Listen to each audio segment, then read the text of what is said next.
Ya, kebetulan untuk sidang mediasi sebenarnya di 2 minggu yang lalu eh, sudah diputus bahwasanya mediasi tidak tercapai, ya.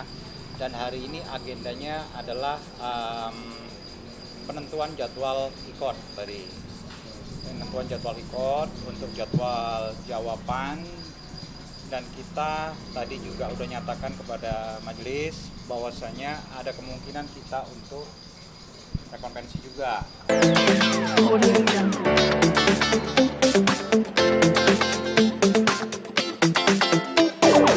Ya, agenda hari ini kami mendapat panggilan dari majelis hakim juga bahwa tadi ya, hasil dari pembacaan mediasi tidak ada titik temu. Adapun juga penggugat dan tergugat dari prinsipal juga tidak hadir, baik Yasmin dan saudara Aditya Zoni tidak hadir. Nah, kemungkinan di persidangan berikutnya akan langsung jawab menjawab ya, seperti itu. Dari ketidakhadiran? Klien saya Yasmin tidak hadir karena sudah sedang tidak enak badan ya. Tadi mengabari saya sedang ada demam, sedang sakit seperti itu. Oh, tapi harusnya hari ini mediasi kedua kan? Ya, mediasi kedua karena hakim mediator ya, mediator masih ingin mencari titik temu antara penggugat dan tergugat, tetapi dalam sidang sebelumnya saat mediasi sudah baik penggugat dan tergugat sudah menandatangani hasil mediasi. Sebenarnya dari mediator Haji Mumu masih ingin untuk mempertemukan dan mencari titik temu antara penggugat dan tergugat, tapi baik penggugat dan tergugat sudah menandatangani hasil mediasi. Ya, tidak ada titik temu seperti itu. Yang bikin gagal Iya. yang maksudnya poin apa bang yang bikin ini nggak ada titik temu? Ya, setahu saya ini sih permasalahan hak asuh anak aja, karena kan kita di gugatan kan mengajukan hak asuh anak ya. Seperti itu. Bang, Yasmin sakit pernah pikiran sidang ini atau kenapa? Saya kurang tahu, tadi pagi sih mengabari saya dia tidak bisa hadir karena sakit demam. Ada sakit demam. Seperti itu. Bang, kata pengacara sebelah sana akan memperjuangkan hak asuh anak pada part gimana bang dari kuasa hukum itu? Ya, kalau pendapat saya itu kan memang hak hukum dari tergugat ya. Ya, tidak ada permasalahan sih. Nanti dari bukti-bukti semua hakim juga tentunya akan melihat dari baik bukti dari penggugat dan tergugat. Tapi dalam hal ini baik penggugat dan tergugat sudah sepakat kok. Sudah sepakat untuk melanjutkan ke persidangan ya, saling-saling inilah mengajukan pembuktian semuanya,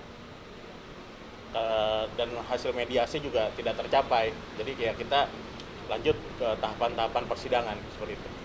Tidak hadiran beberapa pihak ini Karena tidak mempengaruhi ya, baik hadir atau tidak.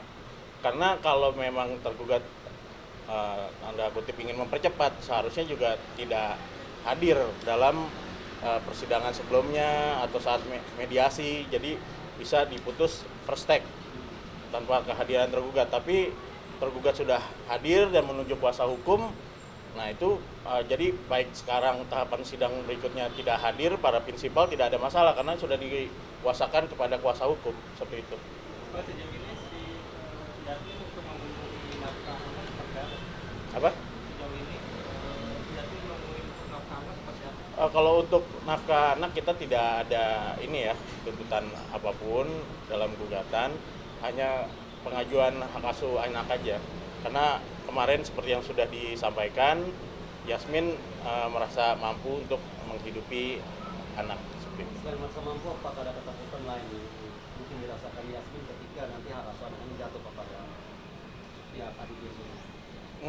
Saya rasa klien saya tidak ada ketakutan ya, karena memang anak itu masih di bawah umur, masih 1,5 tahun, dan Yasmin yang melakukan gugatan ya sah saja, tergugat mempunyai hak hukum juga kalau ingin mengambil hak asuh anak seperti itu. Kalau tidak ada ketakutan ketika hak asuh anak nanti jatuh ke tangan adiknya sendiri juga Ya kan masih ada upaya hukum, kita bisa banding atau apa kan.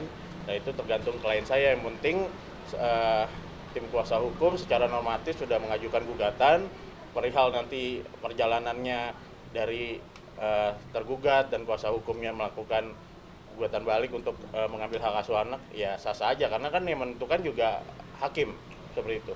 Alasan paling mendasar Yasmin memperjuangkan hak asuh anak ini apa sih, Bang? Ya tentunya ibunya.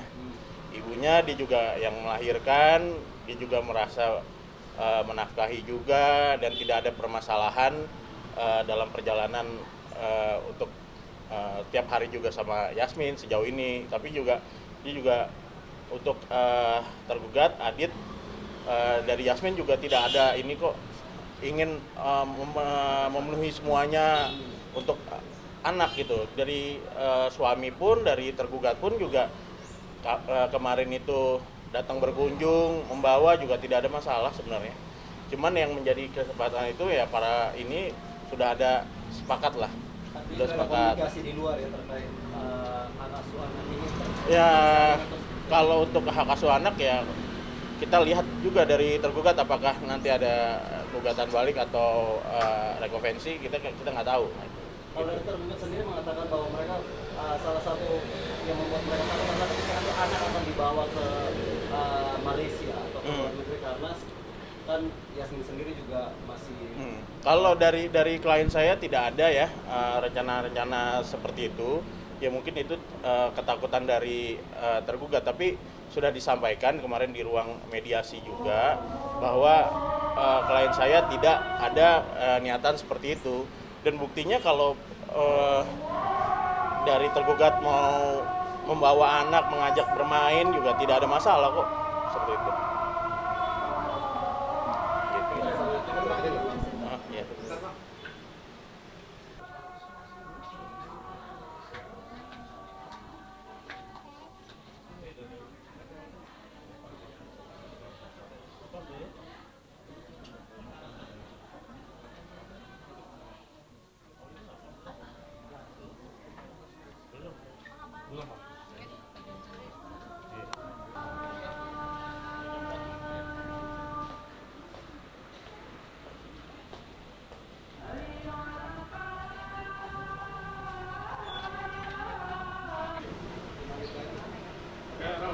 Ya.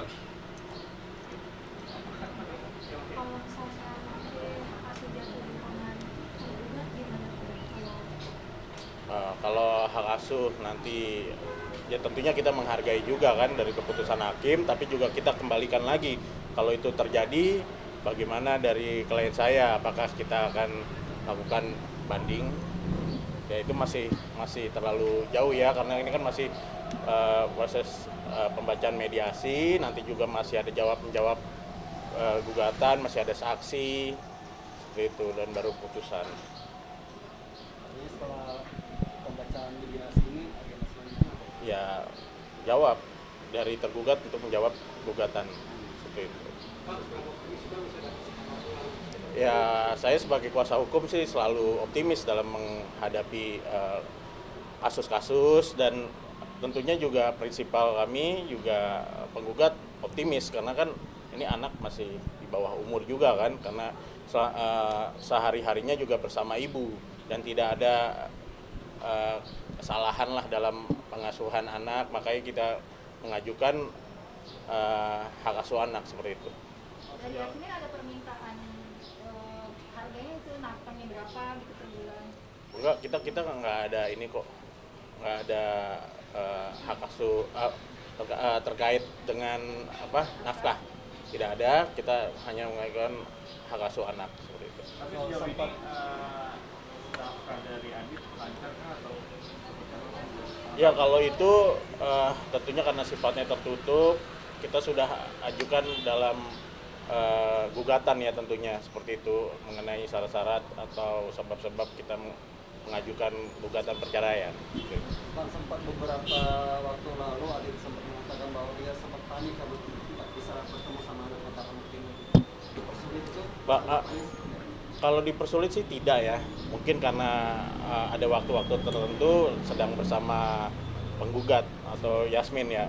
Terbukti kemarin saya juga melihat story dari klien saya Yasmin ada mempertemukan anaknya bersama Adit kok, dia taruh di story Instagramnya.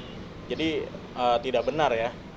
Bahkan kalau masih sering sekali dari tergugat juga ingin bertemu anaknya, tidak ada mempersulit dari Yasmin sendiri seperti itu. Kemarin si Arifin ini bilang dia bisa rumah karena Yasmin pengen pindah ke belajar beribadah ke Malaysia atau kemana gitu bang? Gimana? Ya Aditya Dodi bilang dia pindah ke bisa rumah karena si Yasmin Sejauh ini klien saya tetap di ini kok, di domisilinya sesuai dengan gugatan. Masih di Cibinong juga. Belum ada rencana untuk kembali ke Malaysia atau seperti apa? Kalau ke Malaysia ya sifatnya cuma beberapa hari bersama keluarganya, tidak untuk menetap di sana.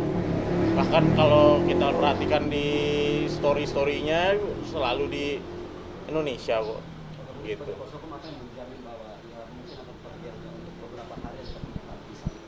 Ya sejauh ini ya dia sekarang masih berdomisili rumahnya di Cibinong juga kok. Makanya kita mengajukan gugatannya masih di sini seperti itu. Bang, mungkin ada informasi alasan pihak tergugat tidak hadir. Hah? Mungkin ada juga alasan pihak tergugat. Oh kalau itu saya nggak tahu ya, silakan ditanyakan saja sama kuasa hukum tergugat ya. Kita juga tadi juga sudah ada, Bang Emil juga tadi hadir dan ternyata juga prinsipalnya atau tergugat tidak hadir, seperti sama. Seperti itu. berarti nggak ada janjian ya bang? Oh tidak ada, tidak ada. Kita juga kebetulan juga baru tahu, bahkan waktu itu saya kira dari tergugat tidak hadir, ternyata hadir bersama kuasanya. Saat itu saya tidak hadir, tadi diwakilkan rekan saya, ternyata hadir. Dan ini ya harus dijalani step-step dari jalannya persidangan seperti itu. Apakah ada pesan-pesan yang disampaikan Yasmin? Kalau pesan-pesan khusus sih tidak ada, dia cuman hanya tidak perlu dilakukan mediasi kedua karena juga sudah menandatangani, dan dia berpesan dia juga tidak bisa hadir sekarang karena sakit. Ya kebetulan untuk sidang mediasi sebenarnya di 2 minggu yang lalu sudah diputus bahwasanya mediasi tidak tercapai, ya. Dan hari ini agendanya adalah penentuan jadwal ICOT tadi.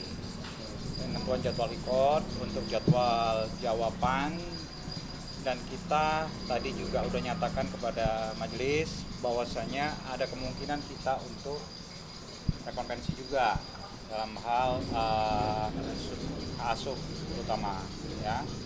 Dan tanggal tadi juga udah ditentukan, tanggal-tanggal ICOT, sidang ICOT, sampai dengan kemungkinan kita offline nanti di tanggal 20 untuk pembuktian. Itu aja tadi mengenai sidang hari ini. Kalau memang udah pasti kita rekonvensi, harus pada saat jawaban. Ya, pada saat jawaban kita insya Allah akan kita lampirkan rekonvensi kalau memang kesepakatan tidak tercapai. Jadi di gugatan ini, di persidangan ini, itu dalam hal persidangan berjalan, kesempatan untuk mediasi bukan berarti tertutup. Jadi selama belum ada putusan, mediasi masih mungkin dilakukan. Jadi tadi juga saya sudah sempat bicara dengan pihak Maki ya, pihaknya Yasmin. Saya tekankan bahwasanya untuk mediasi ataupun deal-deal kesepakatan apapun masih bisa dilakukan. Cuman kemungkinan dari pihak Aditya Zoni akan melakukan rekonvensi mengenai hak asuh anak. Itu aja. Alasan dia sendiri tidak hadir hari ini kenapa? Ya karena kan sudah prinsipal udah nggak diperlukan ya. Prinsipal udah nggak diperlukan. Demikian juga dengan si Yasmin juga nggak datang. Jadi cukup dengan PH-PH masing-masing aja. Bang, ada rencana buat balik nggak bang? Ya itu, rekonvensi itu gugat balik. Ya, ada rencana, ada kemungkinan kita untuk gugat balik. Ya sambil nunggu lah, barangkali di seminggu-seminggu ini ada perubahan, ada kesepakatan tersendiri dengan pihak Yasmin, karena memang di saat rekonvensi ini udah bergulir, situasinya mungkin udah beda ya. Bang, Gitu. alasan sendiri akhirnya pihak Aditya mau melakukan rekonvensi ini apa? Ya, gugatan balik itu intinya terkait hak asuh anak. Cuman alasannya mungkin kita tidak bisa sampaikan di sini ya. Ada rasa ketakutan nggak sih bahwa nantinya bakal dibawa ke Malaysia? Sebenarnya kalau anak dibawa ke Malaysia dalam artian berkunjung ataupun apa ya nggak masalah ya sebenarnya ya. Karena kalau memang hak asuh itu dipegang oleh ibu, dimenangkan oleh ibu, ya itu haknya ibu. Cuman memang di sini kita akan berjuang untuk mendapatkan hak asuh tersebut. Tuh. Bang, ada ketidakpercayaan dari Aditya untuk hak asuh anak dipegang sama ya gitu? Ya kalau ketidakpercayaan kurang tepat ya. Jadi mungkin ada alasan-alasan tersendiri lah yang bakal kita ungkapkan di persidangan gitu. Pokoknya alasan yang paling kuat aja nih bang, kenapa sampai Justru alasan yang paling kuat itu yang nggak bisa kita sebut. Apakah karena ketakutan itu yang pernah sempat Enggak, di- bukan karena itu. Bang, tapi kan ini masih di bawah umur anak Bang, dan wajarnya memang jatuhnya ke mamanya gitu Bang. Ya, sebetulnya seperti itu. Cuman mungkin ada hal-hal lain lah yang jadi dapat dijadikan pertimbangan oleh hakim. Bang, pihak sana bilang optimis bisa menang asuh anak gimana Bang? Semua harus optimis. Seorang PH itu harus optimis. Jadi PH-nya Yasmin harus optimis, PH-nya Aditya Zoni juga harus optimis. Kalau dari Yasmin sendiri kan mengatakan bahwa dirinya masih sanggup seorang diri untuk menghidupi anaknya ini. Apakah artinya itu ada artian bahwa mereka meragukan akan dari Aditya sendiri untuk sanggup membiayai atau ya? untuk Kalau orang membiayai kasih anaknya? statement bahwasanya dia sanggup untuk menghidupi anak itu sendiri, itu haknya dia. Klarifikasi mungkin perlu dipertanyakan apa maksud kata-kata itu. Jadi bukan tanya ke pihak satunya. Oke. Tapi Jangan- menanggapinya seperti apa bang? Ya itu haknya dia ngomong seperti itu. Hak dia untuk ngomong bahwasanya dia sanggup ngidupin sendiri. Demikian juga dengan Aditya Zoni juga sanggup dia ngidupin sendiri. Seperti itu. Itulah mungkin alasan akhirnya mau melakukan gugatan balik itu Pak. Bukan nggak tepat kalau seperti itu dijadikan alasan untuk gugatan balik, kurang tepat ya. Ada alasan-alasan lain yang tidak bisa saya ungkapkan di sini. Karena kan sebenarnya kan ini kan yang cuma masalah hak asuh anak nih, bukan hanya cuma tapi problem utamanya ini hak asuh anak nih bang. Ya, Ada apa sih bang sama ini? Ya problem utamanya hak asuh anak. Cuman memang ada alasan-alasan tersendiri yang bisa menjadi alasan kuat kita untuk memenangkan hak asuh tersebut. Dari apa yang akan menguatkan statement abang mungkin bukti-bukti yang Nanti yang pembuktian di sudah pengadilan. Tapi mungkin sejauh ini persiapannya seperti apa dari pihaknya Aditya Zoni ini? Ya kita Untuk udah siap, memenangkan- kita udah siap. Untuk pembuktian kita udah siap. Karena tadi kan dari pihak Yasmin kan sendiri juga bilangnya udah mempersiapkan bukti. Ya buktinya udah lengkap makanya. semua. Jadi tiap-tiap PH itu harus optimis. Demikian juga dengan kita juga harus optimis. Kita udah siap bukti-bukti tersebut. Membuka jalan untuk mediasi di luar kita. Ya kalau mufakat, kesepakatan, mediasi ataupun apa bentuknya kita masih open. Ya, selama belum ada putusan. Dan juga kesempatan untuk mediasi juga bakal lebih susah di saat kita sudah ungkapkan bukti-bukti tersebut. Ketika 2 kali mediasi ini gagal dan masih mempertahankan dan ingin mendapatkan hak suara, artinya ini kan ada sesuatu yang serius yang terjadi dalam rumah tangga ini bang. Ya anak itu buat mereka berdua serius ya. Buat Adit dan buat Yasmin serius. Anak itu memang hal serius di sini. Jadi kalau dibilang hanya hak asuh anak enggak. Itu serius problemnya di situ. Bang, dipersulit nggak sih Adit untuk bertemu anak sejauh ini? Ada beberapa kali dipersulit ada. Jadi beberapa kali Aditya Zoni menelpon nggak diangkat, telepon ke suster juga nggak diangkat. Beberapa kali kejadian seperti itu. Dan itu sempat diungkapkan Aditya Zoni sekitar 2 minggu yang lalu kepada saya. Tapi pihak sana membantah tuh Bang. Ya itu haknya dia untuk membantah. Kejadiannya memang seperti itu. Perihal nafkah sendiri masih lanjut. Nah itu saya nggak nanya kepada Aditya Zoni, tapi sejauh ini Aditya Zoni bilang sama saya bahwasanya nafkah dia pasti masih kasih. Bang, untuk hak asuh ini ada jadi ingin hak asuh untuk atau seperti apa nih Bang? Otomatis hak asuh seutuhnya ya. Kalau apa karena diduga kehidupan malamnya Yasmin atau seperti apa? Jadi alasan Oh enggak ada hubungan dengan itu. Cuman itu alasan nanti kita ungkap di pengadilan. Kita nggak bisa ungkap di media dulu. Bang, kesulitan bertemu anak itu ketika proses perceraian ini sudah masuk di pengadilan atau Iya. semenjak pisah rumah kemarin? Enggak, semenjak masuk pengadilan. Pada saat itu sekitar 3 minggu apa sebulan yang lalu lah, itu ada kesulitan.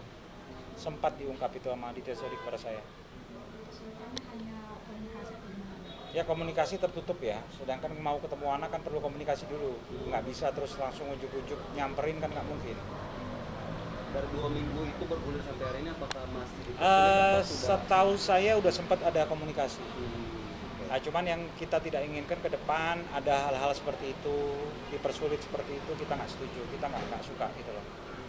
Harapan kita kalau memang pisah, tapi jangan mempersulit untuk bertemu dengan anak, karena masing-masing kan punya hak atas anak tersebut.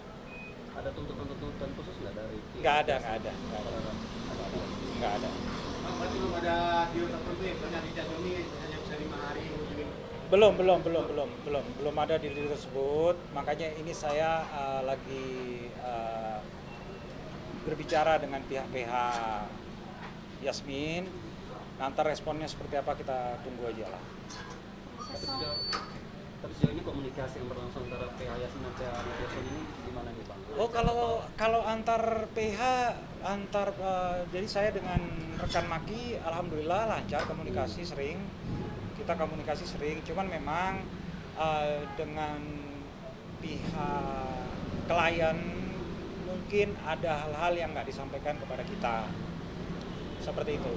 Jadi kalau saya dengan rekan Maki alhamdulillah lancar. Sejauh ini kondisi kesehatan atau penggunaan Aditya Zoni sendiri seperti apa? Alhamdulillah keduanya sehat, alhamdulillah. Jadi pihak Aditya Zoni juga alhamdulillah sehat, pihak Yasmin juga alhamdulillah sehat. Setahu saya dari informasi dari PH-nya ya. Proses selanjutnya setelah sidang mediasi ini apa? Jadi kalau mediasi itu tetap kita lakukan. Sampai pagi tadi kita juga ada telepon lah dengan Yasmin dan Aditya Zoni. Sempat ada grup call di WhatsApp antara saya, Yasmin dan Aditya Zoni. Ada beberapa hal yang kita sampaikan, yang kita bicarakan, cuman kita belum bisa buka di sini dulu. Terkait Ya terkait perceraian inilah pasti. Kedepannya mereka berdua akan hadir di sini atau gimana? Kemungkinan enggak ya, kemungkinan enggak hadir. Jadi nanti kita lihat perubahan 1-2 minggu ini, kalau memang tetap seperti ini ya tetap kita akan ajukan rekonvensi ya. Cuman kalau memang ada perubahan mungkin kita juga akan mempertimbangkan kesepakatan tersebut seperti itu.